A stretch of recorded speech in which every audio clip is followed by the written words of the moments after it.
Tá bom, vamos falar. Vamos lá. Make off.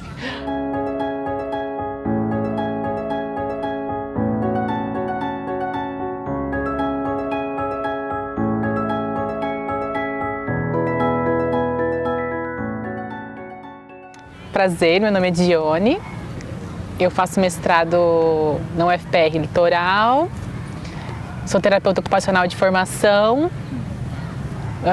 Trabalho na região metropolitana de Curitiba, num centro de atenção psiquiátrica, né, um CAPS. Eu vim com um nome ambíguo, né, vim numa família que, apesar de ela ser carente, ter suas carências, eles são ignorantes, mas não são desumanos, sabe? Eram ignorantes na época, agora hoje eles têm mais condição de discernir sobre essas coisas. Meu nome é Alexander, Alex, eu tenho 31 anos. Sou de Porto Alegre, no Rio Grande do Sul, e moro em São Paulo há 3 anos e meio.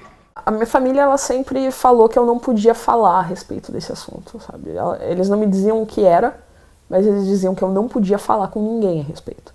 Então, eu não comentava com ninguém a respeito disso, isso era uma coisa que era muito internalizada, então eu fui traumatizado e reprimido a vida toda com muita coisa. Para minha família foi difícil, né? Mas difícil assim, não porque eles não aceitavam, né? Porque igual a minha mãe fala, o meu pai fala, que eles sempre souberam, né? Souberam que eu não ia ser uma pessoa que ia se identificar com o que era esperado, né? Porque desde muito nova, assim, de 3 anos de idade, que eu lembro disso, né? E a minha mãe também traz isso, de eu não aceitar tudo aqueles signos que eram ditos como masculinos, né? E eu rejeitava aquilo, e quando perguntava por que eu rejeitava, né? Que naquela época, diferente de hoje, menino tinha que brincar com coisas de menino. Hoje a gente está desconstruindo isso, mas naquela época era assim.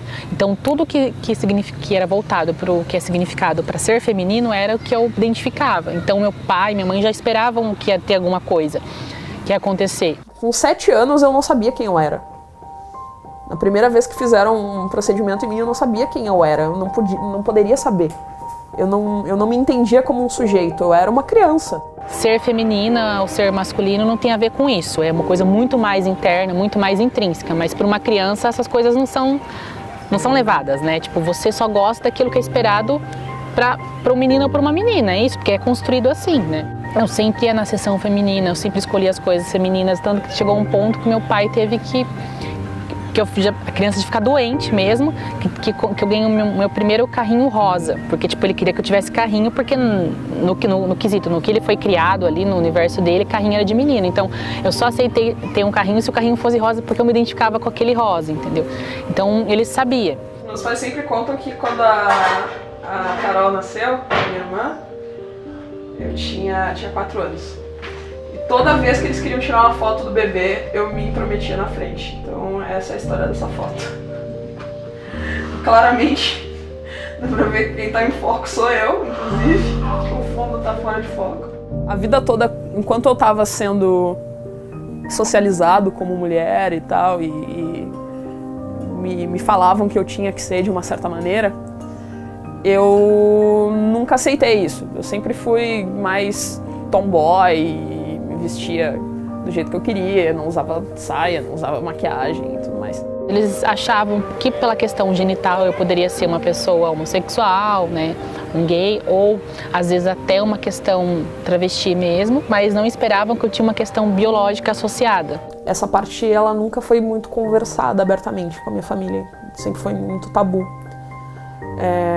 Então, tudo que eu sei disso é o que eu consegui descobrir sozinho ou o que eu conjecturei das coisas que aconteceram. Eu fui descobrir isso na puberdade mesmo, né? Como acontece com a maioria das pessoas que também são intersexuais e que também são trans e intersexuais, né? Quando você é esperado um desenvolvimento físico, né?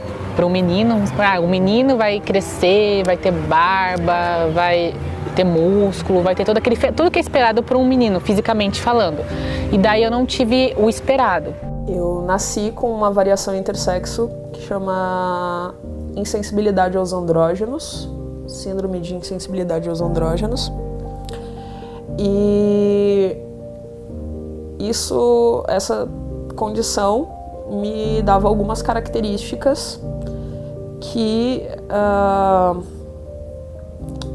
não seriam tão visíveis no início da infância, mas eu não teria puberdade, por exemplo.